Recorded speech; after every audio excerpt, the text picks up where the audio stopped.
berapa banyak yang dapat kuperbuat selama aku masih hidup.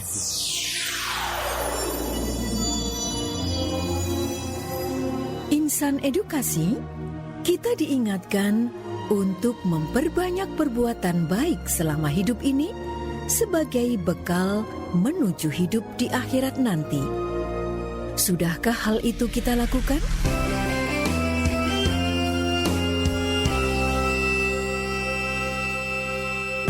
FM 91,2 Radio Kota Batik. Cuma baru saja meluncur ke ruang dengar Anda, membuka kesempatan kita pada sore hari ini, yang kembali saya menyapa Anda ya. Assalamualaikum warahmatullahi wabarakatuh pastinya di perjalanan Halo Kota Batik untuk sore kali ini di edisi Rabu 10 Juli 2024. Nanti setelah ini kita akan juga kedatangan bintang tamu ya, duta rempah asal Kota Pekalongan ya, yang nanti juga akan kita ajak ngobrol tentang gimana sih caranya bisa ikutan pemilihan duta rempah ini, karena ini program nasional, program dari Kementerian Pendidikan dan Kebudayaan Republik Indonesia. Nah, tentunya ini akan menjadi inspirasi buat semuanya, terutama untuk kalangan anak muda ya, yang ya saat ini Kota Pekalongan sendiri ya, banyak anak muda yang mulai tergerak untuk menciptakan hal-hal baru, menciptakan sesuatu yang istilahnya berbeda dari generasi-generasi sebelumnya. Dan inilah salah satu cara untuk menunjukkan bahwa Kota Pekalongan dipenuhi dengan orang-orang yang kreatif, terutama anak-anak mudanya. Ya gak sih? Oke deh, sebelum menuju ke sana ya, kita akan simak terlebih dahulu kumandang azan waktu asar untuk wilayah Kota Pekalongan dan sekitarnya. Segenap kerabat kerja dan direksi Radio Kota Batik mengucapkan selamat menunaikan ibadah sholat asar untuk Anda. Assalatu wassalamu alaik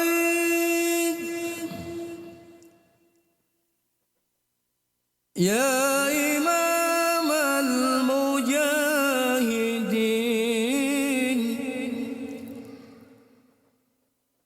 ya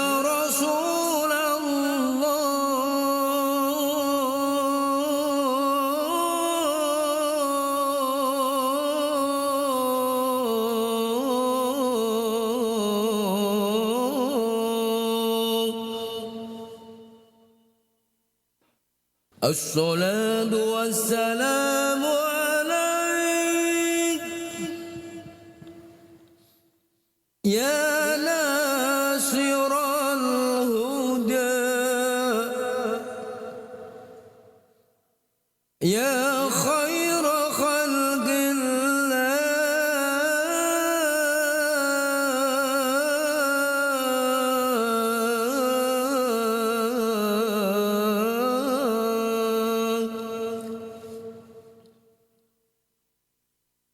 As-salatu wassalamu alaik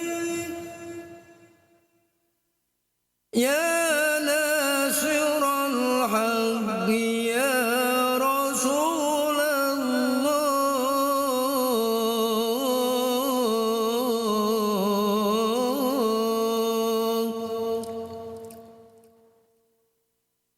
As-salatu wassalamu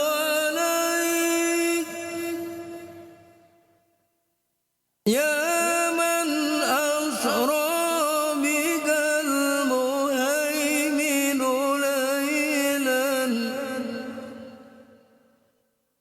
يا من أسرى بك المهيمن ليلا نلت ما نلت والأنام نيام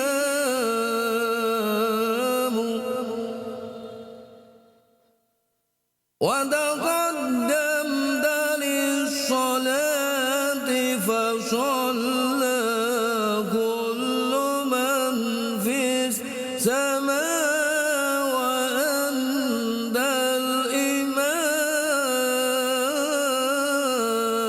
الإمام وإلى المنتهى رفعت كريما وإلى المنتهى رفع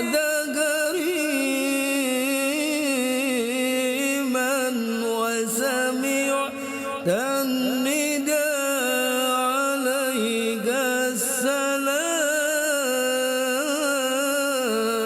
السلام يا من أسرى بك المهيمن ليلا نلد ما نلد والأنام نيام وتقدمت للصلاة فصلى كل من في السماء وأنت الإمام وإلى المنتهى رفعت كريما وسمعت النداء عليك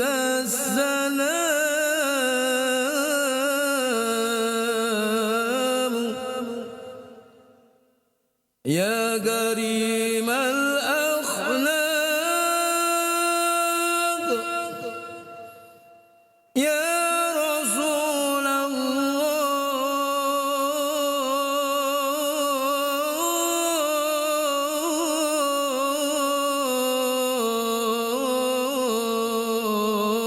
الله صلى الله عليك وعلى آلك وأصحابك أجمعين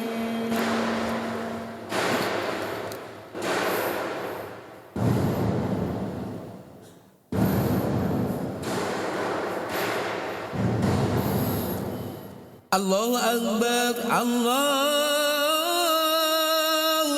أكبر الله أكبر الله أكبر أشهد أن لا إله إلا الله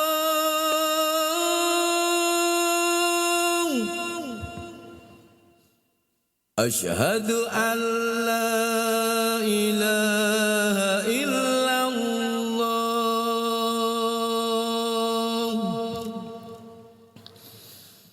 أشهد أن محمد رسول الله أشهد أن محمد رسول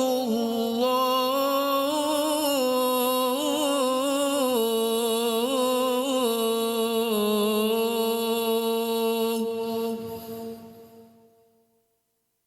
حي على الصلاة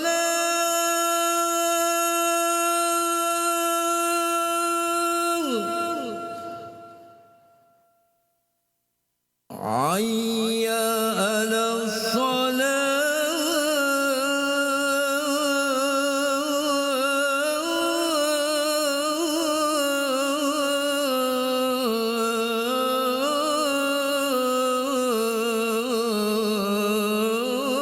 الصلاة حي على الفلاح حي على الفلاح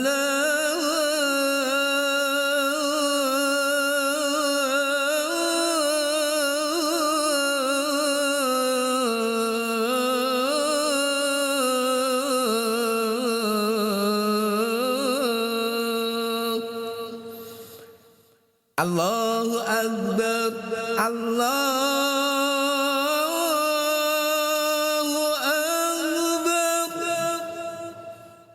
La ilaha illallah. La ilaha illallah Muhammadur Rasulullah sallallahu alaihi wasallam. Allahumma rabb hadhihi da'wati tammah was-salatil qa'imah. Ati sayyidana Muhammadan al-wasilata wal fadilah was-syarafa wa darajatal 'aliyata rafi'ah wa ba'dal maqamal mahmud alladhi wa'atta. Innaka la tukhliful mi'ad bi rahmatika ya arhamar rahimin. Dari Sabang sampai Merauke, dari Miangas sampai Pulau Rote, dari wali kota sampai PRT, semua dengar radio. Ayo dengar radio.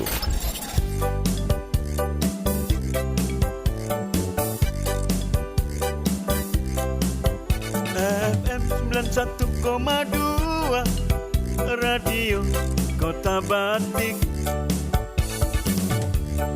News interaktif solutif. FM 91,2 Radio Kota Batik. News interaktif solutif. Ya, FM 91,2 Radio Kota Batik, News interaktif solutif. Seperti janji saya pada kesempatan awal tadi ya, di pembuka acara kita pada sore hari ini, ada ngobrol santai ya. Sore-sore ngobrolin apa ya paling enak? Paling enak mungkin ngobrolin tentang perjalanan deh ya. Dan sore hari ini sudah ada nih bintang tamu yang spesial untuk sore hari ini, karena beliau ini baru saja melakukan perjalanan jauh dengan armada laut kayaknya ya. Ada, ini aku manggilnya Pak atau Mas nih enaknya. Mas aja ya. Oke, masih muda. Oke deh, Mas Eko. Ya, halo Gimana Mas kabar, Ribut? Mas Eko? Alhamdulillah, Wah. luar biasa. Sehat walafiat. Alhamdulillah. Dari jauh. Enggak sih, dari Pekalongan juga. Dari masih Pekalongan ya. juga. Enggak, maksudnya baru saja perjalanan gitu. Ini alhamdulillah kemarin dapat kesempatan dari Kemendikbudristek Woi, keren. melakukan pelayaran selama 21 hari 21 hari dengan kapal Wah. legendaris Apa milik itu? Indonesia, KRI Dewa Ruci. KRI Dewa Ruci. Tahu Mas ya? Tahu lah, Nah, itu itu. kan legendaris banget ya. Dan kalau sekarang karena memang sudah tidak beroperasi lagi, tidak boleh melintas antar negara, jadi difungsikan untuk kegiatan muhibah budaya jalur rempah. Dan sudah menjadi bagian dari cagar budaya juga. Oh, KRI Dewa Ruci itu Sudah ya? cagar budaya sekarang. Wah, umurnya emang sudah sangat tua sih. Dari 1953. Iya. Itu kan asli buatan Jerman Mas ya. Buatan Jerman. Buatan Jerman yang kemudian digunakan untuk ini kan, kita itu kan. Misi diplomasi kalau dulu kan. Betul. Menyambangi berbagai negara. Oh iya benar. Terakhir itu beberapa tahun yang lalu ya, beberapa tahun silam itu kan dia keliling juga di antar negara. Masih keliling. Ya. Sekarang sudah digunakan. Sudah hanya pensiun tapi masih berfungsi juga, menebar manfaat ya. Nah, itu dia. Ya kadang-kala yang pensiun itu yang punya pengalaman. Nah itu benar, yang sudah banyak makan asam garam ya. Betul, ya. Nah ini menarik ya. Sore hari ini kita mau ngobrolin tentang pengalaman Mas Eko ini melanglang buana selama 21 hari. Wah, kayak ini ya. Kayak telur ya. Telur ayam kan. Oh iya benar. Kan 21 hari Oh ya. sekarang berarti sudah jadi anak ayam ya. Sudah menetas ini. Sudah menetas. Sudah menetas. Oh gitu, 21 hari berarti 3 minggu ya. Iya. 3 minggu. 3 minggu. Kemana aja perjalanan selama 3 minggu itu? 3 minggu itu saya termasuk ke dalam batch 2, itu namanya Kayu Manis. Kita melaksanakan pelayaran dari Dumai ke Sabang, dari Sabang ke Malaka, Malaysia, dari Malaka ke Tanjung Uban. Itu. Jadi ada 4 titik singgah. Berarti di wilayah barat ya. Jadi untuk ini kan kegiatan MBJR atau Muhibah Budaya Jalur Rempah itu sudah ada dari tahun 2022.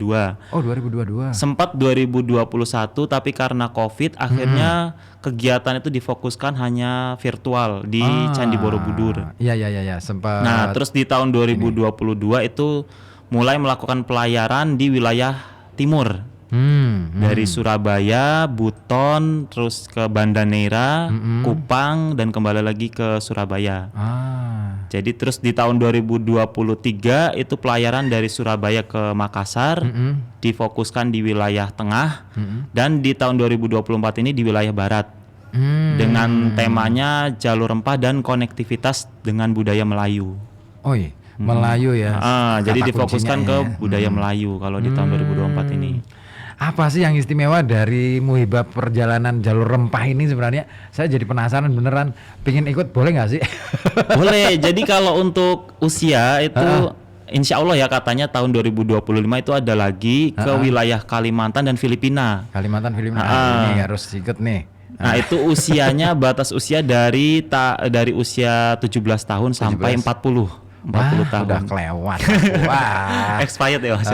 Expired nih aku. Apa aku harus ganti ini dulu ya, KTP ya? Nah itu benar, ganti KTP. Memperbarui KTP gitu ya. Nah, dari pelayaran menyambangi daerah-daerah dengan kekayaan rempah dan kekayaan budaya, apa yang didapat sama Mas Eko selama 21 hari itu? Selama 21 hari ketemu teman-teman dari berbagai daerah. Ini kan diseleksi ya Mas ya dari Kemendikbudristek. Jadi kemarin juga ini saya ceritakan juga dari awal gimana kita. Jadi awalnya kita itu diminta buat esai, terus CV, portofolio, terus juga buat video perkenalan. Nah di dalam video itu juga kita menyampaikan motivasi kita ikut MBJR itu apa, terus tindak lanjut kita nanti setelah kegiatan itu apa, dan kegiatan kita ya selama di kota asal lah ibaratnya gitu. Jadi ya benar-benar kita show up-nya itu dari video juga Mas. Jadi ditunjukkan kelebihan kita, terus juga motivasi kita dan tindak lanjut yang akan kita lakukan setelah kegiatan gitu. Jadi berarti ini misi ya.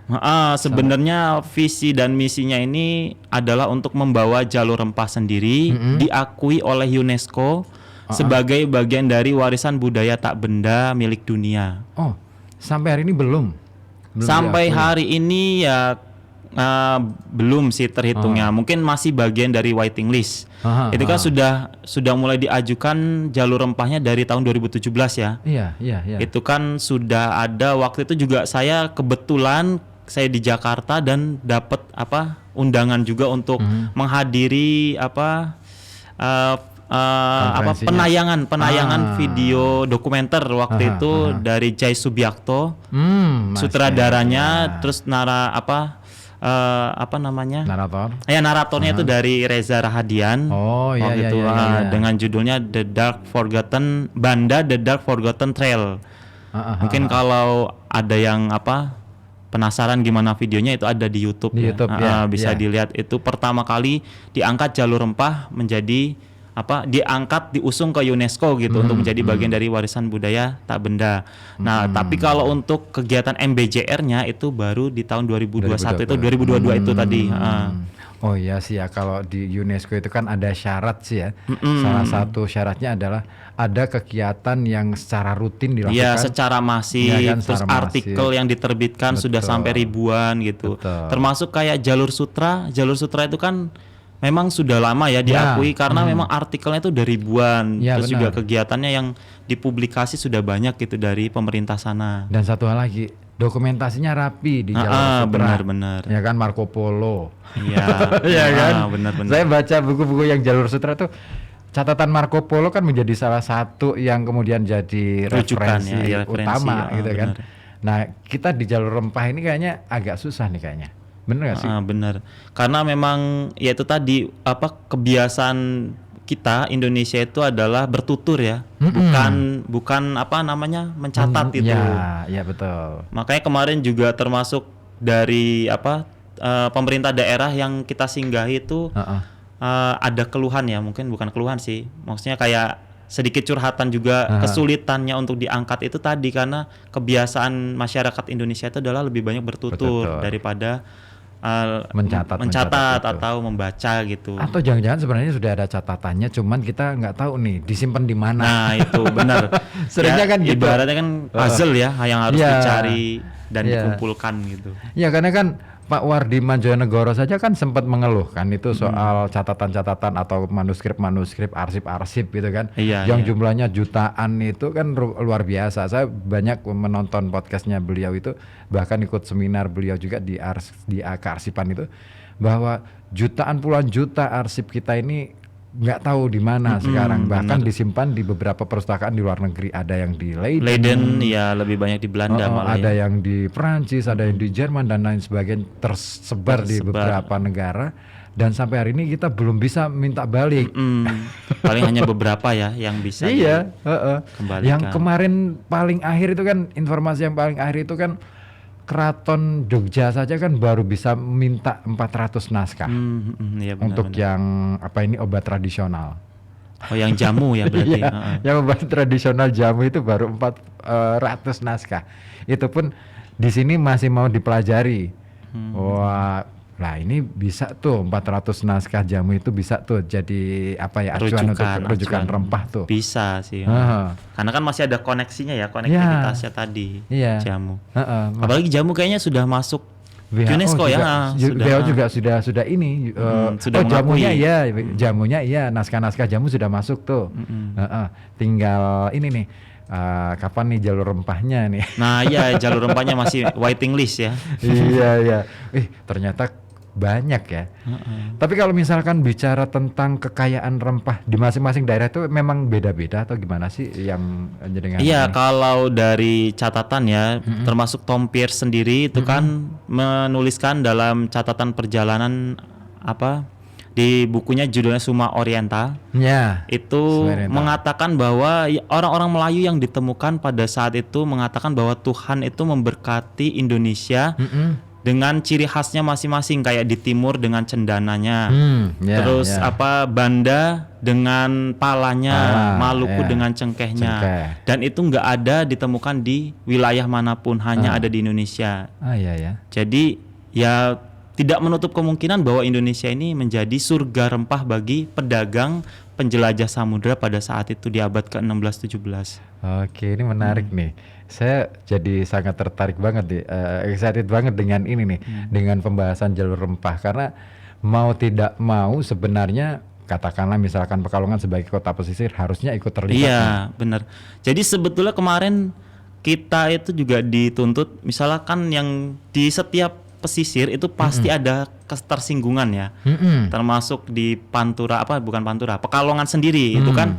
Dengan melihat di Pekalongan ada beberapa etnis ya, etnis Arab, China, terus Cina dan pribuminya sendiri. Pribumi pun berbaur tuh, ada Bugis. Iya, benar. Ada Sampang dari Madura, terus dari Dayak di Kalimantan juga ada loh. Oh, di sini Suku ya. Kalang itu kan dari Kalimantan, pedalaman. Iya. Nah, banyak tuh. Nah, gimana tuh? Nah, itu untuk mengujinya kan berarti memang butuh manuskrip yang jelas ya. Nah, itu yang kekurangannya kita dari sumber literatur yang primer itu tadi, mungkin masih jadi misteri lah gitu untuk diungkap. Karena kan nggak sembarangan ya kita mengangkat, oh ini ada ketersinggungan ternyata di Pekalongan, tapi nggak ada bukti yang otentik yang jelas. Nanti hanya sebagai asumsi kan, asumsi aja. Makanya itu yang perlu kita telusuri lagi. Nah ini, tapi biasanya gini Mas Eko, hampir rata-rata kalaupun ada manuskrip biasanya disimpan oleh keluarga. Nah itu ya. Kecenderungannya gitu. Pak Wardiman juga sempat mengeluhkan itu. Susah kita untuk meminta naskah-naskah kuno kita yang dipegang oleh keluarga. Biasanya mereka ketika mau diminta atau mau didokumentasikan saja, mau difoto saja dengan kamera yang khusus untuk naskah, itu saja minta ampun susahnya ya, gitu. Padahal perizinan mereka sendiri belum tentu ngerti apa isi dari naskahnya itu tadi. Padahal itu kekayaan. Nah makanya saya juga pengen tahu nih sebenarnya Pekalongan ada nggak sih yang nyimpen naskah? Tolong deh kalau ada. Nah itu ya dimunculkan gitu ya, biar kita itu tahu gitu ya sejarah Pekalongan, biar orang-orang juga tahu ya, nggak cuman warga lokal gitu. Iya, semakin kita dikenal kan semakin keren kita. Benar banget. Ya, dan saya yakin kok Pekalongan pasti ada deh yang pegang naskah. Cuman sampai hari ini mungkin masih agak gimana Malu-malu ya gitu untuk ya. dimunculkan gitu. Karena ada beberapa yang pernah menghubungi saya punya ini nih, jadi sesobek gitu kan, satu lembar aja beraksara Jawa gitu kan, tapi aksara Jawa kuno, bukan yang Jawa sekarang. Wah, ini aksara Jawa kuno nih, keren nih. Terus saya coba minta boleh nggak gitu, atau misalkan saya memfoto saja deh supaya saya bisa mempelajari naskah itu, siapa tahu isinya sebenarnya ada sesuatu yang menarik di balik itu. Pendek sih naskahnya, cuman nggak boleh. Waduh, ini susah nih. Ya itu sulit ya perizinannya ya. Nah, ini Mas Eko. Nah, Anda kan ikut sebagai perwakilan dari Kota Pekalongan di Jawa Tengah lah, Jawa gitu Tengah ya. Nah, sempet nggak ketika ditanya, katakanlah kan ini kan ngomongin tentang link kan, ketersambungan lintas teritorial budaya, katakanlah seperti itu, terutama budaya Melayu, karena diakui atau tidak Pekalongan sangat dipengaruhi oleh budaya Melayu. Nah, itu sempet nggak disinggung gimana nih Pekalongan gitu, ditanya-tanya gitu? Kalau pertanyaan sih enggak ya, karena memang waktu kemarin difokuskan hanya di daerah-daerah titik singgah, kayak misalnya di Sabang, di Malaka. Jadi kalau untuk pertanyaan itu mungkin internal sih, hanya antar peserta. Misalnya kayak Pekalongan itu khasnya apa sih gitu. Gitu ya. Cuman hanya misalnya dari kulinernya, dari wastranya gitu aja sih lebih. Kalau dari misalnya dari pemuka di sana, pemuka adat di sananya enggak terlalu mendalam menanyakan tentang Pekalongan. Berarti istilahnya semacam titian muhibah gitu ya, semacam perkenalan gitu ya. Iya, perkenalan. Mengenalkan daerah-daerah yang dikunjungi itu tadi. Iya, benar. Dan juga untuk jalur rempah sendiri itu sebetulnya enggak hanya bersinggungan dengan historis ya. Ya. Itu ada 5 pilar sebetulnya apa aja jalur rempah. Jadi ya pilarnya itu ada historis pastinya, terus yang kedua ada wastra dan kriya, ada ramuan dan obat-obatan, ada kuliner, dan ada seni budaya. Jadi seperti kemarin juga kita dipesankan dari penyelenggara, tolong untuk para peserta kalau misalnya nanti kembali ke daerah asal, tolong untuk diberikan pemahaman bahwa jalur rempah itu tidak hanya tentang sejarah, tapi juga semua hal yang saat ini kita jalani, termasuk tari-tarian, kuliner yang kita makan, itu semua bersumber dari jalur rempah. Bahkan sempat kemarin itu juga ada dari peserta undangan. Jadi kan kita kemarin nggak cuma dari peserta umum ya, ada peserta undangan dari media nasional. Itu juga sempat diskusi dan dia bilang nanti saya rencana mau buat nih program atau mata pelajaran khusus jalur rempah katanya. Keren. Mungkin kalau ada yang tahu ini promosi gak ini? Nggak apa-apa. Termasuk kalau mungkin ada yang tahu akunnya Anak Dolan. Nah itu beliau ini yang sempat ngomong Anak Dolan, termasuk Net Geo, National Geographic itu juga termasuk yang menjadi peserta undangan. Itu bilang nanti kalau ada kesempatan untuk diskusi dengan pihak kementerian, saya akan usulkan untuk mata pelajaran khusus yaitu jalur rempah. Tapi benar loh, Amerika maju atau negara-negara Eropa maju karena pelajaran sejarahnya maju dulu. Pelajaran yang lain kan ngikut. Benar-benar. Termasuk kemarin juga ada kenalan dari di Pekalongan ya, ada orang Jerman juga yang sempat ngobrol-ngobrol. Selama beliau tinggal di Jerman, memang yang sangat konsen ya, yang paling diutamakan itu adalah dari historisnya, historis negaranya itu. Betul.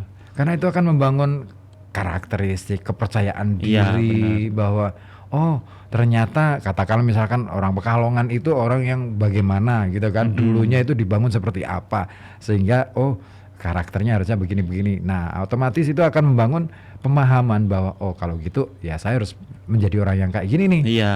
Gitu. Jadi ada tolak ukur ya untuk bisa bertindak, bertutur kata gitu. Betul. Karena kan program hari ini, katakanlah kita sedikit menyinggung masalah pendidikan ya. Pendidikan karakter. Mau dikasih apa coba? Iya benar-benar. Kalau kita nggak kenal diri kita sendiri, nggak kenal jati diri bangsa kita sendiri, kita mau ngasih apa coba? Iya kan? Iya. Pemahaman, katakanlah ajaran etika moral. Tapi setiap bangsa pasti punya ukuran etika dan moral masing-masing. Yang itu nggak bisa istilahnya gebiah uyah. Dan itu juga butuh proses yang panjang ya, Nah. untuk membentuk etika, moral itu kan dari mulai lingkup keluarga. Nah kalau misal keluarganya belum paham gimana sejarah atau tradisi budaya lokalnya kan mungkin akan sulit juga untuk membentuk karakter dari anak-anaknya itu nanti. Iya, makanya ini asik banget tuh. Aku tertarik nih dengan 5 poin tadi bahwa 5 pilar ya. ada 5 pilar dalam jalur rempah ini, termasuk berkaitan dengan masalah historis atau kesejarahan. Wastra itu berbicara tentang apa ini keterampilan dalam mengolah Kain, bahan-bahan kain khas. itu, kain khas. Dan ini bercerita tentang bagaimana pewarnaan, Benar. ya kan? Bagaimana kemudian mengawetkan bahan-bahan itu tadi kan, gitu ya. Terus kemudian obat-obatan untuk ramu-ramuan jamu gitu. Jamu, obat-obatan tradisional, Obat-obatan tradisional. Terus apa lagi tadi? Seni budaya. Seni budaya. Nah, ini seru sebenarnya. Folklore termasuk ya, berarti ya. termasuk. Cerita-cerita rakyat. Cerita rakyat itu juga. Kita kayaknya perlu nih. Kalau kemarin kita di Malaka itu sempat ngunjungin Museum Hang Tuah. Nah itu kan Hang Tuah itu masih jadi perdebatan ya antara ini milik Indonesia atau milik Malaysia. Betul, ya. Dan kita memang keduluan ya dengan Malaysia. Malaysia sudah lebih banyak mengumpulkan dokumen, bahkan sampai membentuk museum itu tadi, yang akhirnya mengakui sisi ya sebenarnya sebagai warisan budaya milik mereka gitu. Betul. Bahkan mereka sudah bikin filmnya loh. Nah itu, Iya kan? iya benar. Yang terakhir aku tonton itu yang main salah satu aktor, ada 2 aktor dari Indonesia, Dian Sastro sama Christine Hakim, main di sana sebagai Putri Ledang.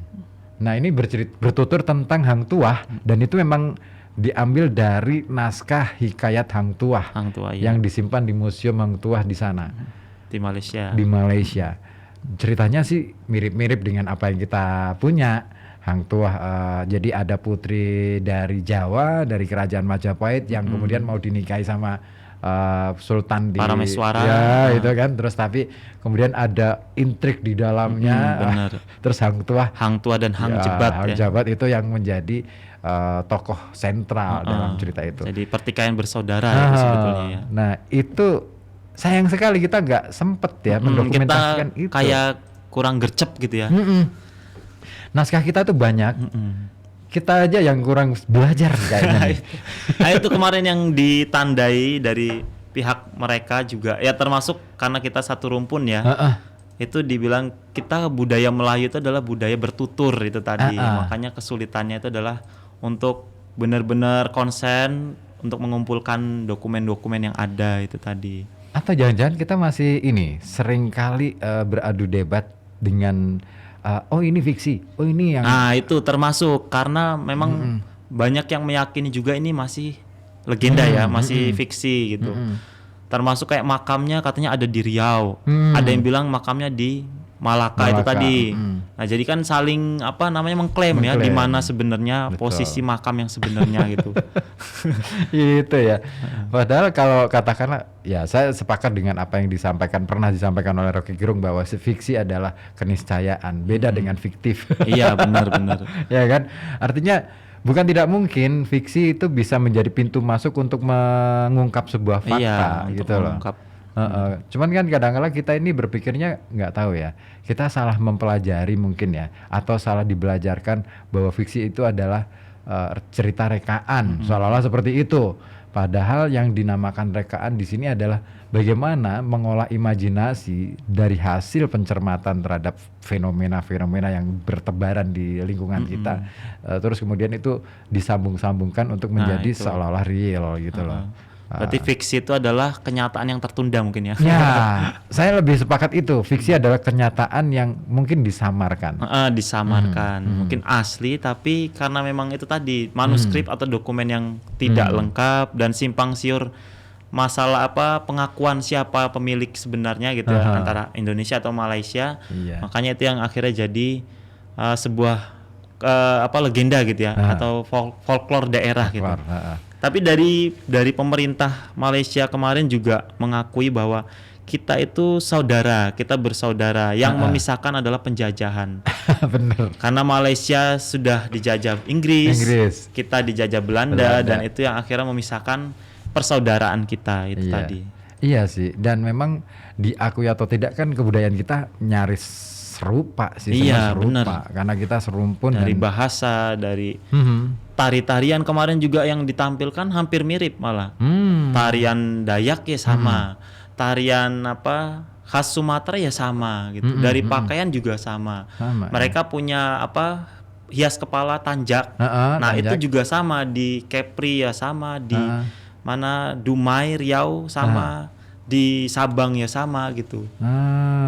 Bahkan ini yang menarik itu kan kemarin ya, saya sempat ikut di seminar tentang bahasa, menarik juga itu. Jadi orang Malaysia menganggap bahwa bahasa Melayu kan dianggap sebagai bahasa kebangsaan mereka. Iya. Sementara bahasa Melayu oleh Indonesia dalam konteks negara gitu. Kan Indonesia secara kebudayaan dan negara beda nih, harus kita pisahkan nih. Nah, secara politis bahasa Melayu diposisikan sebagai bahasa daerah, bahasa ibu. Oh, itu marah-marah orang Malaysia. Tapi itu tadi sebenarnya itulah kemesraan yang dibangun antara Indonesia dan Malaysia, bahwa ternyata apa ya, kebudayaan kita sama, asal usul budaya kita sebenarnya tidak jauh beda. Sama. Bahkan katakanlah misalkan orang Filipina pun mengakui bahwa nenek moyang mereka berasal dari Nusantara, gitu kan, sama-sama aja. Nah, makanya ini melalui jalur rempah ini sebenarnya ini bisa menjadi diplomasi kebudayaan yang luar biasa, betul. keren tuh. Misinya sampai ke ASEAN kali ya. Iya. Justru nanti untuk 2025 itu diwacanakan ke Filipina, sampai Filipina. Oh, pengen ikut nih. Itu harus ikut ini ya. Jadi harus pantengin terus. Kalau secara biar bisa tahu informasi lebih lengkapnya, itu ada akun resminya di Instagram Jalur Rempah RI. Jalur rempah RI. Itu bisa di pantau terus informasi-informasi terbaru untuk pendaftaran atau informasi terkait dengan jalur rempah itu kayak gimana gitu kan. Mungkin yang mau tahu lebih lengkap, nah itu bisa dipantau terus akunnya. Oke, bisa jadi RKB akan menjadi salah satu media yang diundang barangkali. Nah, itu bisa jadi. Harus tuh, karena harus, kita bener. media di kawasan pesisir Jawa loh.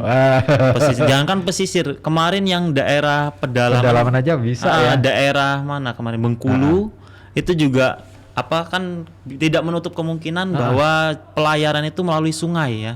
Ya. Jadi nggak hanya melalui lautan gitu, jadi bisa melalui sungai. Iya, karena kan kalau kita bicara sungai di era dulu kan memang luas-luas. Benar. Jadi untuk mengangkut hasil bumi kan nggak mungkin dari yang pedalaman tiba-tiba langsung ada di pesisir kan, pasti melalui jalur sungai juga gitu. Betul. Dan rata-rata tumbuhnya rempah-rempah ini kan di daerah pedalaman. Benar.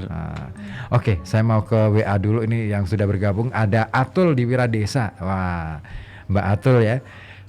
Mau nanya nih, apakah ada program khusus untuk memperkenalkan rempah-rempah pada generasi muda? Wah, ini nih. Mas Eko, ada nggak program Kalau yang program khusus ya? Itu sejauh ini sih masih jalur rempah ini ya. Atau ada juga kalau dari akun resminya itu Negeri Rempah. Itu akun dari jalur rempah sendiri itu ada maksudnya kayak pecahannya ya. Negeri Rempah. Nah, itu ya hanya ya paling untuk informasi dari sekedar kayak misalnya simposium gitu ya, terus juga seminar gitu. Tapi kalau untuk keterlibatan secara langsungnya ya melalui program Muhibah Budaya Jalur Rempah ini. Oh, banyak sih ya sebenarnya program-program turunannya ya. Program Kemendikbud itu banyak sebetulnya. Ya salah satunya dari Direktorat Dirjen Kebudayaan. Ini mengusung tema MBJR ini tadi, Muhibah Budaya Jalur Rempah. Saya itu pernah ikut yang ini sastra rempah.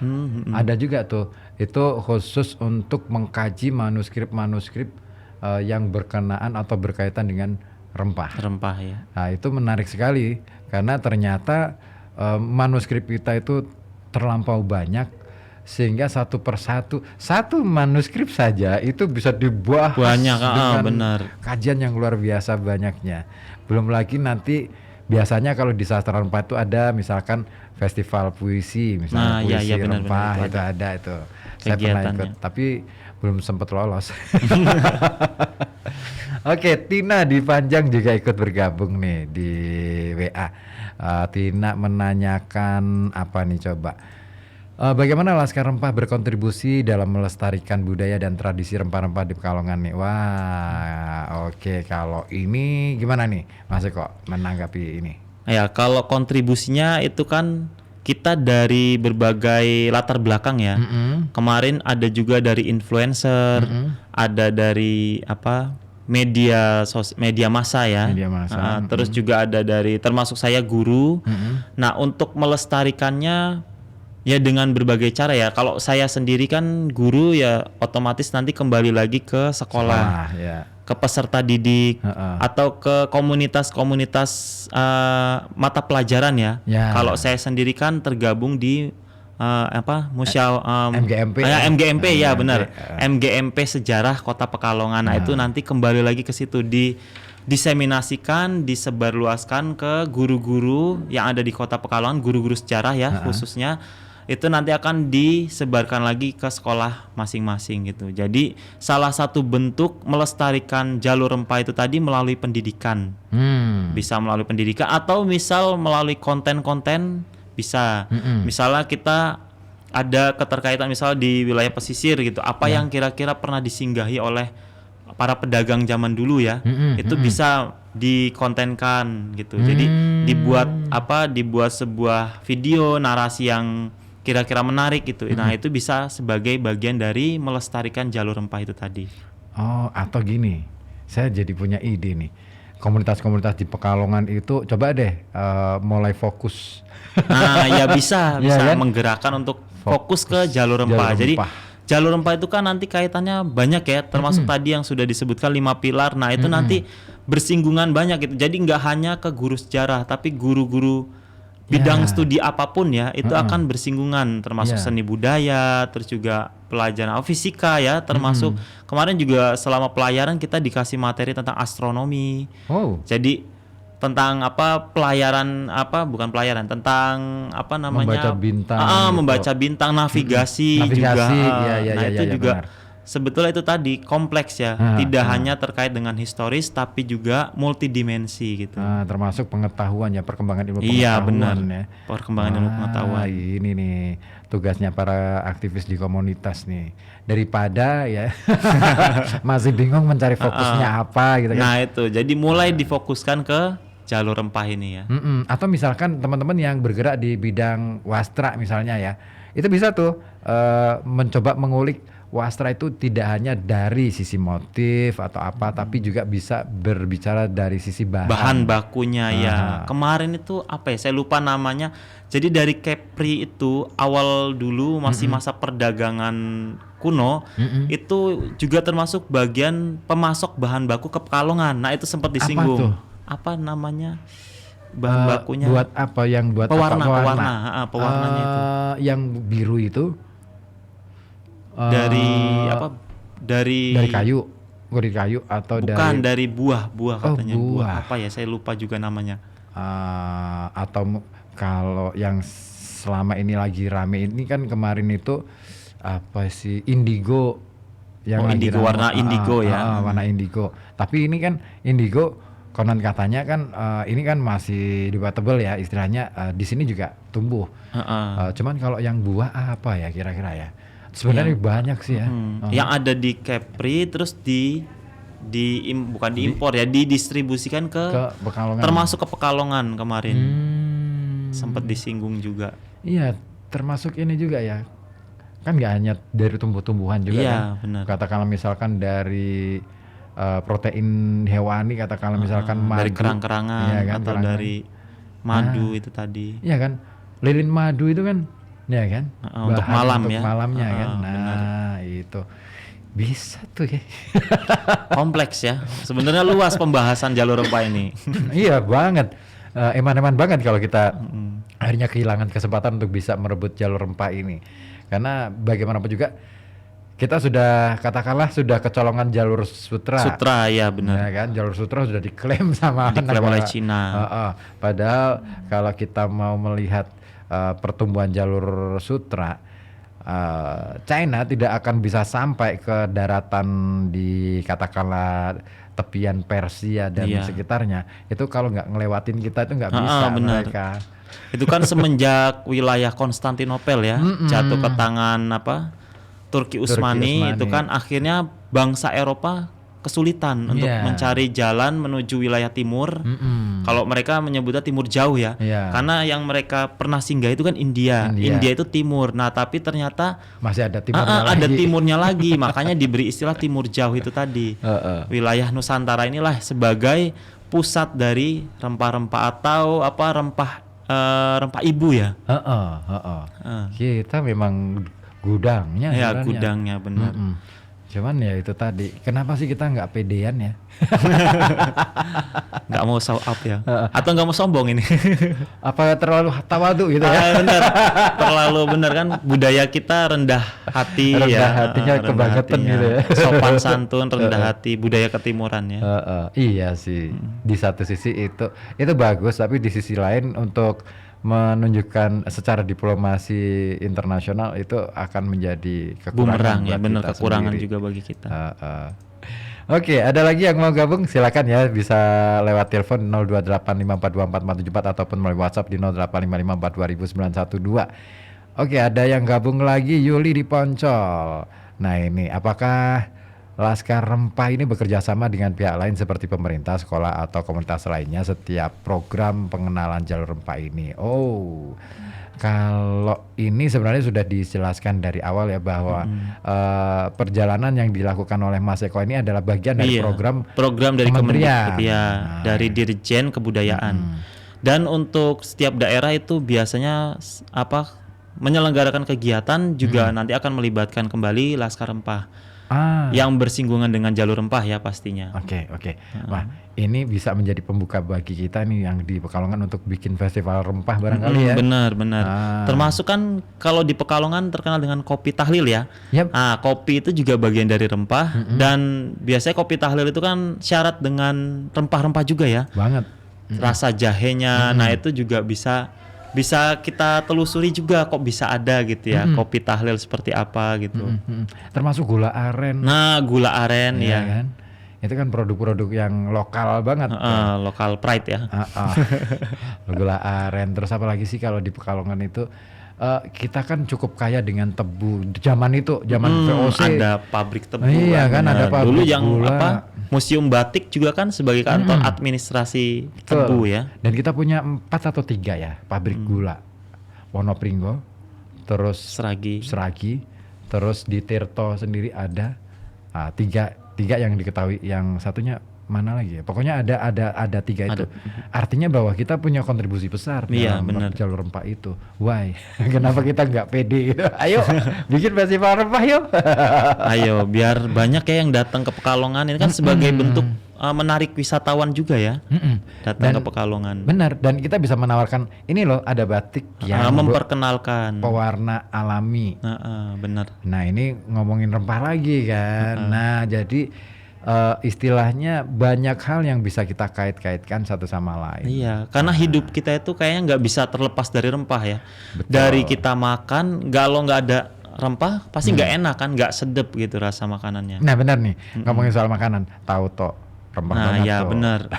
Ada tauco dicampur soto kan. Itu khas banget, nggak ada soto lain yang ada tauconya. Benar. Selama saya singgah di berbagai daerah ya, termasuk di Lampung. Saya kan lama tinggal di Lampung. Di Magelang pun, dan baru pertama tahu di Pekalongan. Dan rasanya memang nyentrik ya. Doyan ya? Ya sejauh ini masih aman lah ya. Oke. Karena ada Asal nih lidah. beberapa orang yang katakanlah dari luar kota itu begitu nyicipin. Aku ngajakin teman-teman ya yang dari luar kota itu, ini aneh banget gitu. Nah itu langsung mungkin, menolak gitu. Shock culture ya. Iya. Jadi kaget juga gitu. Betul. Nah, tahu tuh. Terus ada lagi megono, itu syarat dengan rempah. Bener. Ya kan? Megono itu bisa diajukan tuh sebagai salah satu bagian dari jalur rempah itu tadi. Iya. Ya kan? Terus ini kluwek. Nah, keluak juga itu termasuk bagian dari rempah. Kalau data dari BPOM sendiri itu ada 63 jenis rempah. Dan salah satunya keluak itu juga masuk. Keluak, daun pandan, daun suci, jinten itu kan, kapulaga. Wih, banyak banyak sebenarnya. banget ya. Kayu manis. Kayu manis ya. Kayak kalau yang saya tahu itu kluwek itu di daerah selatan banyak. Di mana ya? Pernah saya datang itu di daerah mana? Daerah-daerah Linggo masih ke selatan lagi, di arah ke Kandang Serang. Arah ke Kandang Serang itu saya masuk ke hutan itu, banyak pohon kluwek di hutan itu kan memang tumbuhan hutan. Iya benar. Ya, dan kalau di hutan itu jadi tumbuhan racun itu. Tapi hebatnya orang Indonesia ya, bisa mengolah apapun gitu. Itu jadi dia. sesuatu yang bermanfaat pastinya. Nah ini keren nih, wah ayo dong kita gerak yuk. Ayo ini kita harus gerak ya, Mas ya. Nah ini ada lagi nih, Lia di Pringlangu. Kayaknya pada banyak yang penasaran ya. Adakah produk inovatif berbasis rempah yang dikembangkan oleh Laskar Rempah? Atau kalau ada, bagaimana proses pengembangan produk tersebut? Waduh. Kalau produk inovatif kita memang belum ada ya. Tapi kemarin saat kita melakukan pelayaran itu ditanya dari pihak panitia, mungkin ada kita sendiri yang punya usaha UMKM atau bermitra gitu dengan kemarin saya sempat bawa sih, kebetulan yang punya itu adalah tetangga saya. Produk sirup rempah mereknya Ina Inu. Ini boleh ya? Boleh. Mereknya Ina Inu itu saya bawa ke Malaka. Langsung go internasional. Apa sih bahannya apa itu? Itu variannya macam-macam ya. Ada yang rasa jahe kamicoro, ada wedang pesisir, ada juga kemarin bunga rosella, telang juga, bunga telang juga ada. Nah, jadi kalau untuk produk khusus yang kita buat, mungkin ada beberapa ya. Kemarin juga temen yang buat minyak kemiri dari Kalimantan Barat itu dia memang buat, tapi itu di luar dari sebelum dia ikut sebagai peserta ya. Tapi kalau misalnya ditanya adakah produk khusus yang kita buat setelah ikut, itu nggak ada.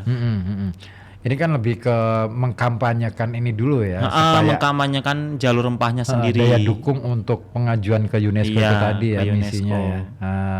Itu Lia di Pringlangu ya. Semoga aja menjawab. Kalau Lia punya produk boleh. Itu bisa dipromosikan. Bikin aja, katakanlah teman-teman ya yang ada di Pekalongan yang punya produk yang berbahan dasar rempah, entah itu makanan, entah itu obat-obatan, entah itu wastra ya, kain ya. Batik yang diwarnai alami itu boleh tuh ajukan bareng-bareng, bikin komunitas, yuk bikin festival rempah. Itu bikin festival, nanti ajukan proposal ke kementerian, tembus kan bisa langsung. Dan jadi itu kan nantinya bisa istilahnya varian produknya banyak banget. Itu benar, variatif jadinya ya. Ada gula masuk, lilin malam yang terbuat dari gondorukem ya bisa. Iya benar. Iya benar. Lilin malam yang terbuat dari madu ya bisa dipajang di situ, dipamerkan. Jadi nggak cuman produk batiknya yang dipamerkan. Benar. Jadi Pekalongan kan nggak hanya batik ya. Sebetulnya kaya gitu. Wastranya lengkap, terus kulinernya juga banyak ya. Eman-eman kalau sebetulnya. Kalau festival batik kan akhirnya kan yang ditonjolkan batiknya. Hanya batiknya aja. Sementara produk-produk katakanlah bahan baku atau dia bukan produk turunan ya, tapi lebih ke bahan baku ini kan jarang yang menyentuh. Di rempah ini bisa nih sampai ke produk turunannya. Itu termasuk tari-tarian ya. Kalau di mana Pekalongan yang khas tari apa? Jelamprang ya. Ini sintren. Tari sintren. Itu kan termasuk juga bagian dari jalur rempah, seni budaya, tari-tarian. Itu bisa diperkenalkan lagi. Boleh, tuh. Lebih luas lagi. Iya ya. Kan biasanya kalau di dalam tarian, apalagi yang tradisi kayak misalkan Mbak Brendong. Itu kan tradisi-tradisi semacam itu kan sebenarnya kayak akan sesaji gitu kan biasanya ya. Sesaji ada kemenyannya. Kemenyan juga bagian dari rempah juga. Banyak ternyata variannya ya. Benar. Lebih banyak nih, keren nih. Seru, dan sesaji itu pasti akan ada kaitannya dengan bumbu dapur dan lain sebagainya. Oke. Kayak banget nih, termasuk di pertanian ya. Pertanian, apapun lah, jadi multidimensi sebenarnya jalur rempah ini. Oke, jadi itu. Nah ini sambil ini sudah kita waktunya udah jam 4 tapi nggak apa-apa ding. Sayang sekali. Nggak apa-apa ding, kita lanjut aja. Waktunya singkat. Nah ini Mas Eko, dari pengalaman-pengalaman yang tadi sudah Jenengan ceritakan bahwa ternyata jalur rempah ini sebenarnya punya potensi yang kuat untuk mengungkit potensi masing-masing daerah. Nah kira-kira apa ini yang bisa dilakukan oleh Kota Pekalongan? Saya tidak akan menyebut Kota Pekalongan ya, tapi lebih ke Pekalongan secara luas dalam konteks kultur. Apa yang bisa dilakukan atau untuk bisa mendukung jalur rempah ini? Mungkin bisa lebih banyak diadakan kegiatan-kegiatan ya, kegiatan budaya gitu. Itu kan tidak menutup kemungkinan banyak orang yang akhirnya tahu ya. Jadi lebih sering lah diadakan kegiatan multikultural atau multi etnis, karena kan di sini nggak hanya pribumi ya, misal kayak Tionghoanya juga mungkin bisa diangkat atau Arabnya juga bisa diangkat gitu, dan nanti akhirnya bisa muncul konektivitas tadi budaya yang terbentuk di Pekalongan dengan jalur rempah itu tadi. Oke. Atau ini juga nih, keterlibatan perguruan tinggi juga penting itu tuh. Bisa benar Bikin diskusi keterlibatan. Ya kan, bikin diskusi atau misalkan kajian tentang rempah. Karena visi misi perguruan tinggi kan pengabdian ke masyarakat. Nah itu nanti bisa diwujudkan dalam bentuk itu tadi, diskusi, simposium, seminar itu juga bisa. Boleh tuh. Jadi nanti kajian skripsinya diarahkan ke sana aja. Nah iya benar, skripsinya lebih ke jalur rempah. Iya, jalur rempah aja, bicara tentang jalur rempah yang memungkinkan bisa ada di Pekalongan misalnya. Atau katakanlah kalau misalkan ada yang kajian sastra, lihat kajian sastra dari sisi jalur rempah, kan benar aja tuh. Selain filologi ya. Iya. Filologi ini rumit banget. Kalau jenengan ini nggak konsen di kajian-kajian naskah kuno gitu? Kalau naskah sih belum ya sampai sejauh ini. Paling hanya ya sesuai dengan materi yang biasa dibawakan di sekolah gitu. Kebetulan juga di panduan atau di buku materi ajar itu ada jalur rempah. Tapi itu tadi selama kegiatan kemarin kita diingatkan untuk benar-benar diarahkan bahwa jalur rempah itu tidak hanya tentang historis itu tadi, tapi menyinggung 5 pilar itu tadi. Serat Centini masuk dong. Kenapa? Gitu. Serat Centini. Serat Centini. Serat Centini ya. Nah, itu jadi juga literatur rempah kan gitu. Benar. Ya, itu keren tuh. Karena itu ada kesangkut pautnya juga dengan Pekalongan tuh. Bisa nanti dalami ya, dikulik-kulik lagi isinya. Oke, nah ini yang terakhir nih Mas Eko. Nah, setelah jenengan melalang buana selama 21 hari, kira-kira ada nggak harapan untuk katakanlah misalkan kalau bisa adalah selain jenengan ada lagi yang ikutan lagi gitu, ada nggak seperti itu? Ya harapannya sih untuk semua generasi muda ya. Itu bisa terlibat secara langsung, membawa jalur rempah ini bisa benar-benar diakui oleh UNESCO, tapi tidak hanya sekedar sampai diakui, tapi kita bisa benar-benar melestarikan pilar yang ada di dalam jalur rempah itu tadi. Oke. Oh itu ya. Gitu. Oke. Jadi harapannya banyak ya generasi muda yang akhirnya ikut terlibat juga. Ini kayaknya Mas Eko harus ikut ke kegiatan saya nih. Boleh. Biar semakin banyak kesempatan jenengan untuk menyampaikan misi tentang jalur rempah ini, karena belum terlalu banyak orang tahu di Pekalongan ya, terutama generasi muda. Mungkin generasi muda sudah cukup bisa searching informasinya, tapi untuk cukup tahu itu kayaknya belum cukup, karena informasi tentang jalur rempah itu kan seolah-olah ini perjalanan kapal gitu kan. Iya, jauh dari kita kayaknya nggak masuk, padahal kalau kita ungkap kita masuk dari bagian itu. Termasuk kemarin sebelum saya ikut pelayaran itu kan banyak yang mengira ini untuk semua guru ya. Ini hanya untuk guru sejarah ya gitu. Jadi nggak cuman stuck di guru sejarah atau hanya untuk guru, tapi untuk seluruh kalangan, bahkan yang lebih banyak kemarin dari influencer. Oke. Yang direkrut kemarin dari influencer karena kan melihat tindak lanjutnya nanti, dampaknya nanti bisa lebih besar ya kalau secara umum. Kalau guru ya mungkin termasuk ya karena keterlibatan dengan peserta didik. Bentar, aku jadi tertarik nih ngomongin soal rempah itu. Hampir katakanlah misalkan seni ukir di Indonesia terinspirasi dari rempah toh. Iya, dari tanaman-tanaman tumbuhannya kan. Ya, itu kan bisa tuh ya. Itu kan termasuk kriya juga nanti. Iya. Oke, Ukiran banget Jepara, ukiran apa lagi? Demak, iya. Pekalongan ada nggak sih ukiran? Ada mungkin ya. Iya, termasuk motif-motif. Itu Benar, kan motif-motif. Motif kolang kaling itu kan Terinspirasi kebanyakan dari alam ya. Betul. Wah, ini pertanyaan luar biasa, banyak banget ya. Nah, ini saya harus sering-sering deh ngajak jenengan untuk ikut. Alhamdulillah. Nanti saya ada sih kegiatan katakanlah di mana saya kebetulan bikin semacam kelas gitu kan. Kelas untuk diseminasi gitu. Jadi misalkan ada yang punya pengetahuan apa, ayo kita bagi share di kelas itu dan pesertanya minimal 50 orang. Nah, kalau dan itu katakanlah berjenjang, istilahnya berjenjang itu angkatan pertama itu akan bahas apa, angkatan kedua akan bahas apa. Jadi terstruktur ya. Ada chapter di situ. Nanti dari masing-masing peserta ini wajib hukumnya membuat tulisan. Nah, dari hasil diskusi yang sudah dilakukan. Nah, ini sedang kita godok dan kita sudah coba ajukan kerjasama sama Dinas Kearsipan dan Perpustakaan. Nah, nanti kegiatannya di sana semua. Tapi yang chapter 1 sudah berlangsung sudah akan berlangsung. Sudah. Mungkin jaringan nanti tak usulkan untuk masuk ke chapter kedua di volume kedua gitu ya.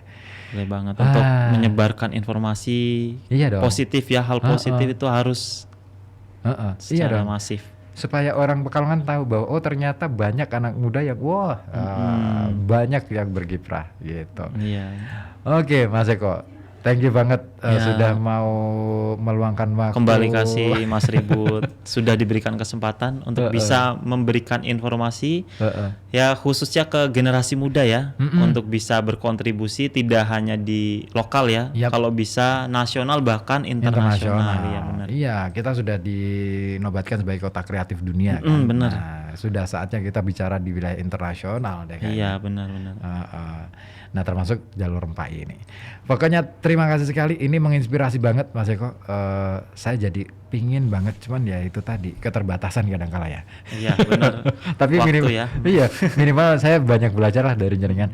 Nanti ada waktu lain untuk bisa kita sharing lebih dalam lagi untuk jalur rempah ini. Saya harapkan sih itu jenengan tidak keberatan untuk saya libatkan di situ ya. Siap dengan sangat sangat senang hati. Karena banyak teman-teman yang sebenarnya haus banget dengan persoalan-persoalan itu. Tinggal mereka tuh kadang-kala wadahnya mana ya, nah itu yang nggak tahu di mana kita bisa berkontribusi atau wadahnya di mana ini yang untuk bisa kita bukan melampiaskan mengekspresikan lah gitu. Betul. Nah makanya saya punya wadah, nah saya akan memanfaatkan wadah itu. Nah itu benar. Oke.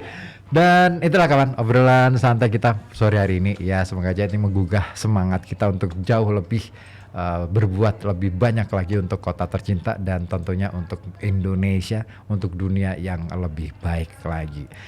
Oke, itu dan nanti pada pukul atau menit ke-30 tinggalkan pukul 16 waktu Radio Kota Batik, kita akan balik lagi di RKB Sore. Ada Iman Fals, Radio Kota Batik.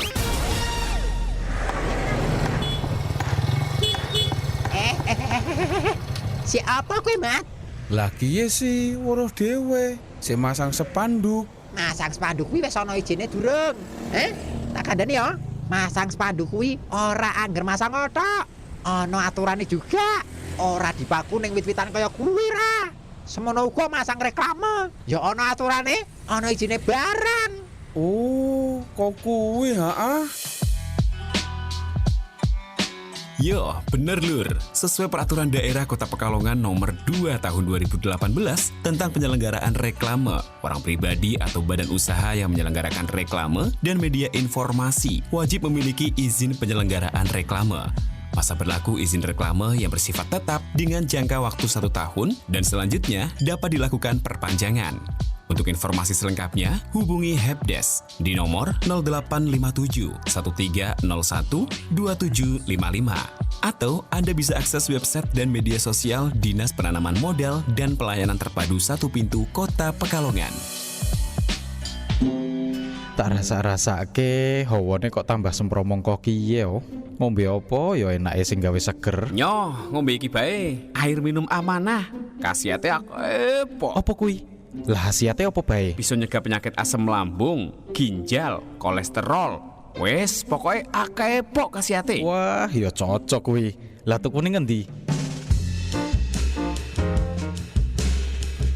Air minum amanah diproses dengan ultrafiltrasi teknologi, non-mineral teknologi, alkali water teknologi,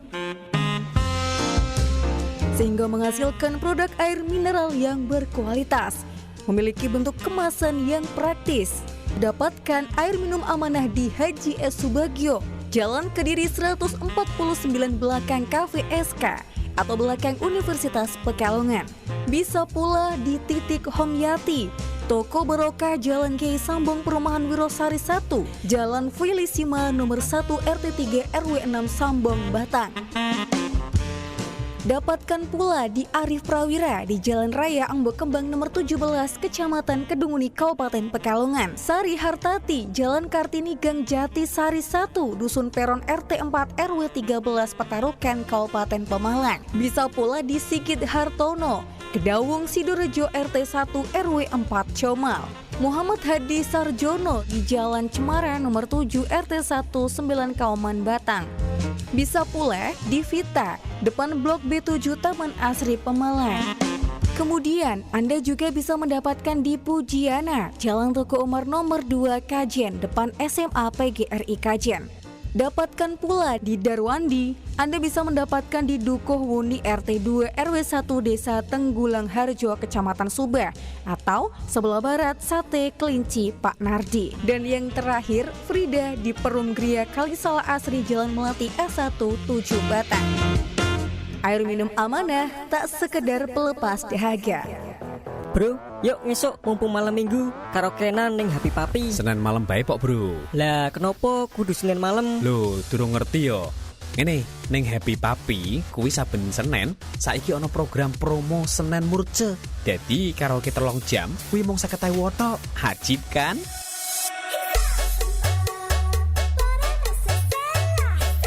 Ayo, manfaatkan promo di Happy Papi Plaza Pekalongan. Untuk promo Senin Murce, dengan 50.000 Anda sudah bisa sewa room selama 3 jam. Selain itu, di Happy Papi Plaza Pekalongan ada juga loh promo Happy Day yang bisa Anda manfaatkan pada hari Selasa, Rabu, dan Kamis. Harga small 30.000 per jam dan harga medium 40.000 per jamnya. Jadi, tunggu apa lagi? Yuk buruan datang ke Happy Papi yang berada di Plaza Pekalongan lantai 2, Jalan Nusantara nomor 5 Kota Pekalongan. Atau hubungi nomor WA 0811 2702 089. Happy Papi, happy suka-suka. Suka-suka. FM 91,2 Radio Kota Batik.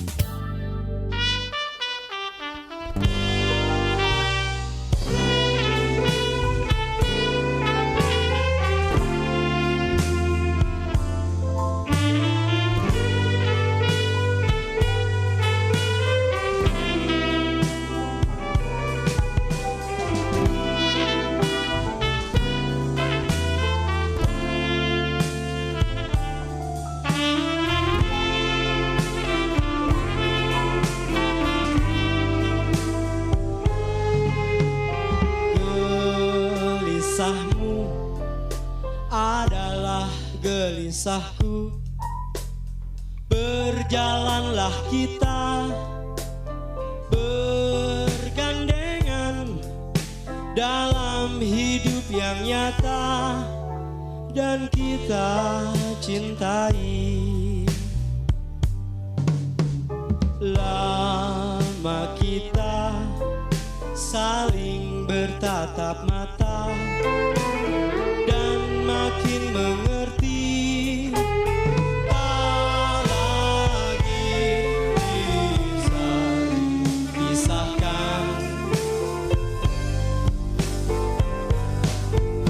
Engkau adalah peniti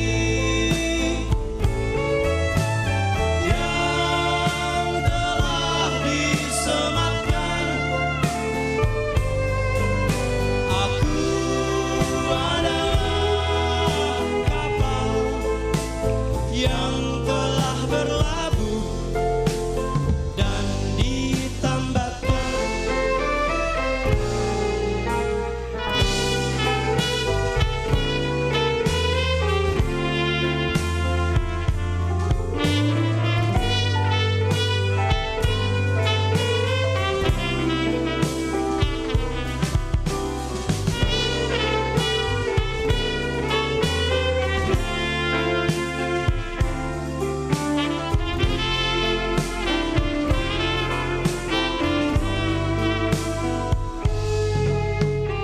Lama kita saling bertatap mata dan makin mengerti. Tak lagi bisa dipisahkan. Engkau adalah peniti yang telah disematkan. Aku adalah kapal yang telah berlabuh dan ditambatkan. Kita berdua adalah lapar yang tak bisa lagi diuraikan.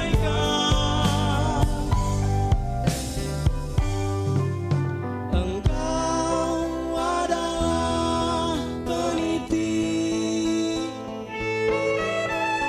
yang telah disematkan. Aku adalah kapal yang telah berlabuh dan ditambatkan.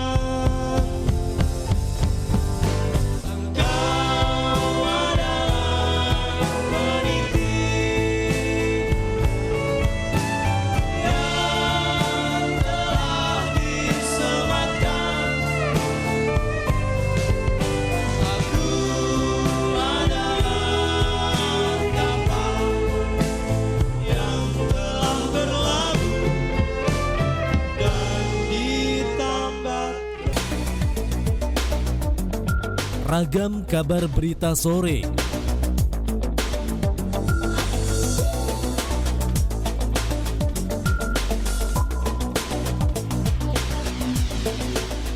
Ya, kembali Anda simak RKB Sore dari FM 91,2 Radio Kota Batik News Interaktif Solutif di edisi 10 Juli 2024. Ada 4 informasi yang sudah kami siapkan untuk kami hadirkan ke ruang dengar Anda, di antaranya unjuk karya mahasiswa STMS Timik gelar Expo. Kemudian informasi kedua, tingkatkan kualitas kepramukaan, Kuarcapa Pramuka gelar kursus orientasi Mabigos.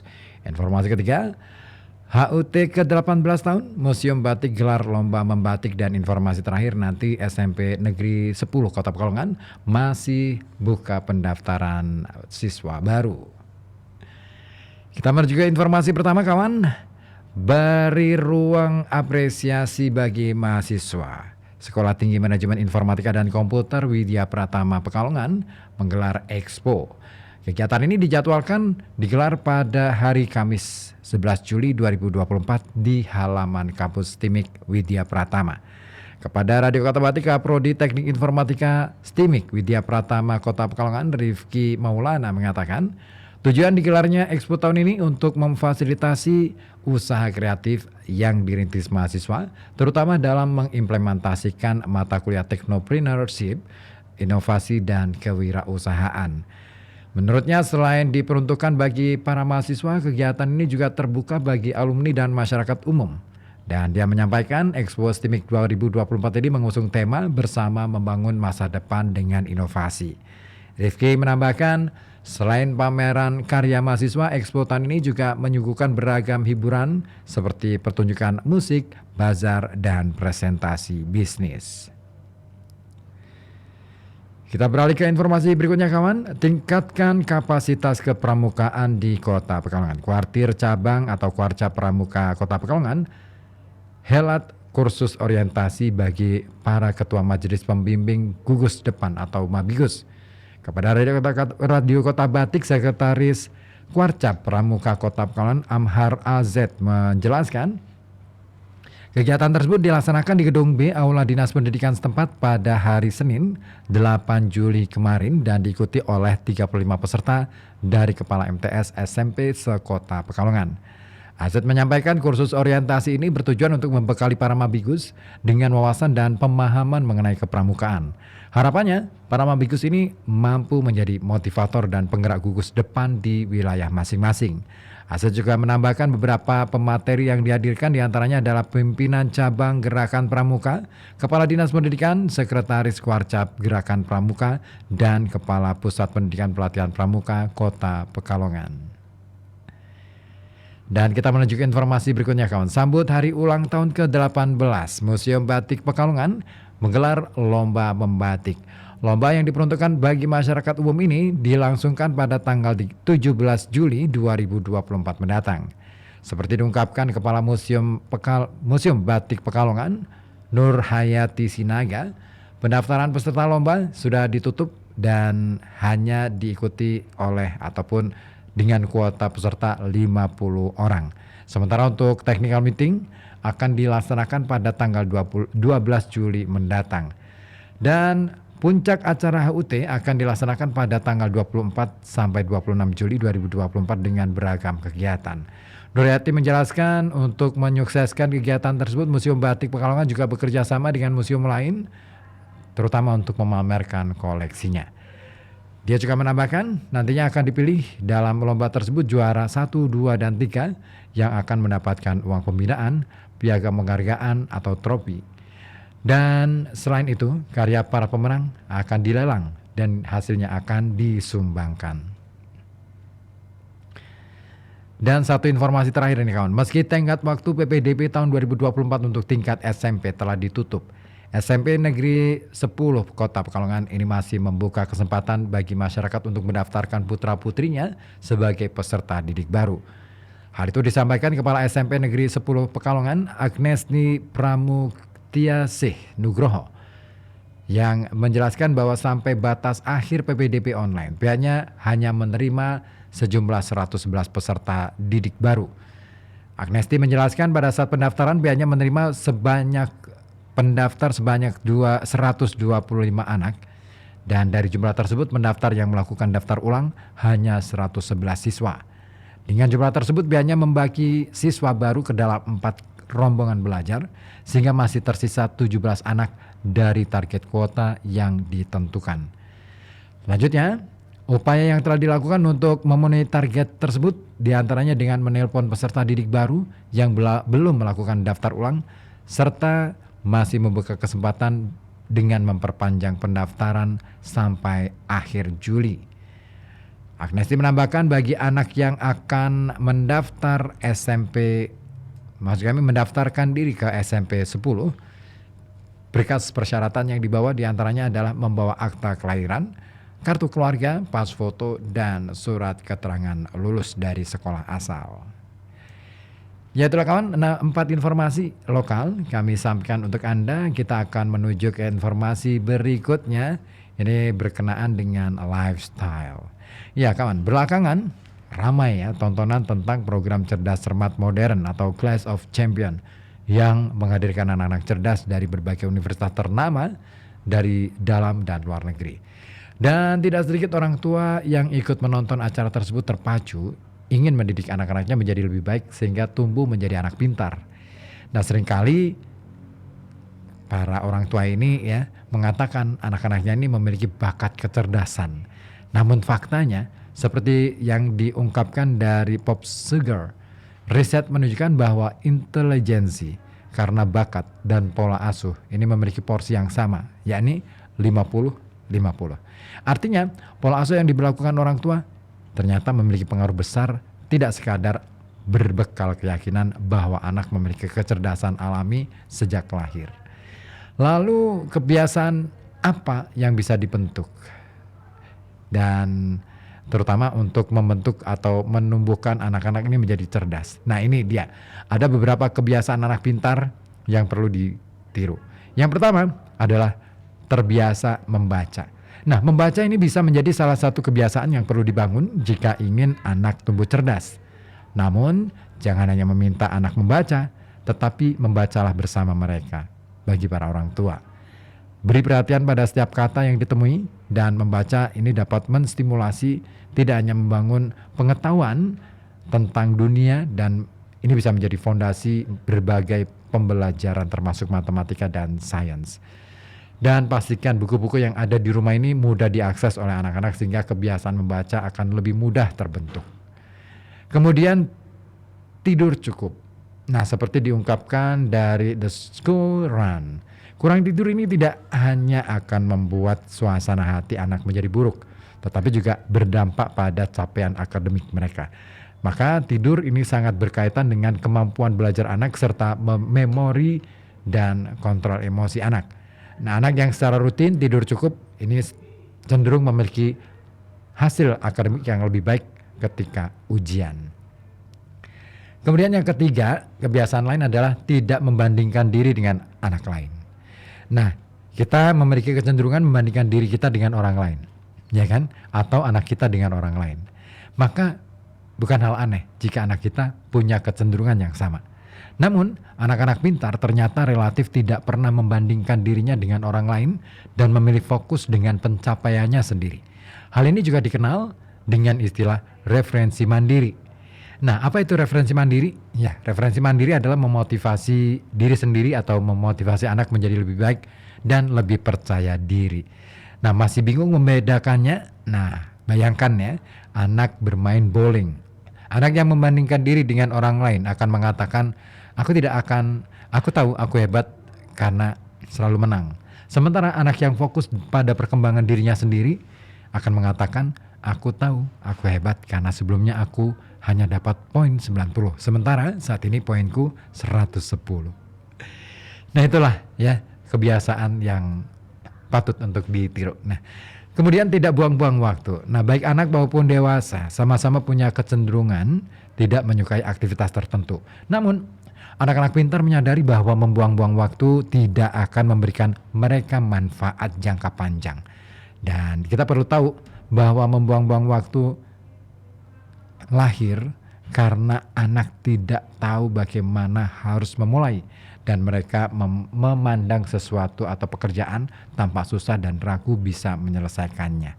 Nah, padahal jika mulai mengerjakannya mungkin anak akan menyadari bahwa pekerjaan itu tidak sesulit yang mereka pikirkan. Nah, untuk melatihnya, cobalah atur waktu sekitar 10 menit dan dorong anak untuk memulai setidaknya satu tugas. Beri anak janji bahwa mereka boleh berhenti setelah bel waktu berbunyi.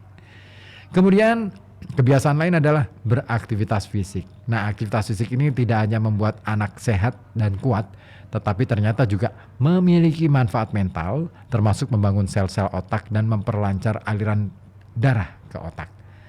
Nah, dan yang berikutnya adalah melakukan permainan otak di sela waktu belajar. Apa sih? Nah, ini bisa berarti mengajak mereka menghitung jumlah buah dan barang belanjaan setiap saat pergi ke supermarket misalnya, atau membincangkan soal proses turunnya hujan ketika berjalan-jalan atau belajar tentang simbol dan angka selama berkendara. Itu boleh-boleh aja. Kemudian selalu penasaran dan mengeksplorasi. Nah, kebiasaan anak-anak yang cerdas adalah dia selalu punya rasa ingin tahu yang tinggi, sehingga dia ingin setelah mereka mengetahui, mereka akan mengeksplorasi pengetahuan mereka dan mencari tahu apa saja yang ada di dalam informasi yang mereka peroleh. Kemudian menyeimbangkan tugas sekolah dengan hobi. Nah, ini penting banget. Anak pintar ini bukan berarti belajar sepanjang waktu. Mereka justru memiliki hobi sendiri dan bisa menyeimbangkannya dengan waktu mengerjakan tugas sekolah.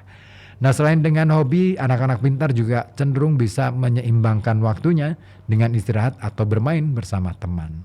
Dan ingatlah bahwa kesehatan mental dan fisik menjadi hal penting untuk perkembangan anak. Nah, untuk mencapai keseimbangan antara sekolah dan hobi, orang tua perlu memberikan contoh, memberikan keseimbangan pekerjaan dan waktu yang senggang. Terus, minta bantuan. Nah, tidak sedikit anak yang enggan meminta bantuan, terutama anak laki-laki. Kenapa? Karena khawatir dianggap lemah. Padahal, para anak pintar tidak ragu meminta bantuan jika menghadapi tugas sulit atau tidak mengerti tentang suatu hal. Nah, jika anak Anda menunjukkan perilaku ragu meminta bantuan, berilah pemahaman bahwa meminta bantuan bukanlah tanda mereka lemah, melainkan tanda mereka seorang pembelajar yang sudah dewasa. Dan ketika menghadapi kesulitan dalam mengerjakan tugas, meminta mereka untuk menuliskan kendalanya pada secari kertas ini juga penting. Serta menanyakannya pada guru, itu juga jauh lebih penting lagi. Dan yang ke-10, belajar dari masukan. Nah, banyak anak akan merasa kesal jika tugasnya tidak sempurna atau dianggap salah. Lalu mereka tidak mau menerima kritik yang diberikan. Padahal mendengarkan penjelasan dan masukan dari orang lain ini akan membantu kita menjadi individu yang lebih baik. Jadi sampaikan pada anak bahwa tidak masalah jika mereka salah dan jangan sedih atau kesal jika menerima masukan dari orang lain. Ya kawan, itulah informasi terakhir untuk kesempatan sore hari ini di RKB Sore. Dan pastikan Anda selalu menyimak informasi-informasi lainnya hanya di sini di FM 91,2 Radio Kota Batik News Interaktif Solutif. Tentunya ada berbagai program yang sudah kami sediakan untuk Anda. Ada RKB Malam, RKB Pagi, dan tentunya perjalanan Halo Kota Batik. Ya, saya Ribut Awani dari FM 91,2 Radio Kota Batik News Interaktif Solutif. Saya pamit undur diri. Terima kasih atas kebersamaannya dan wassalamualaikum warahmatullahi wabarakatuh. Baru saja Anda ikuti Ragam Kabar Berita Sore.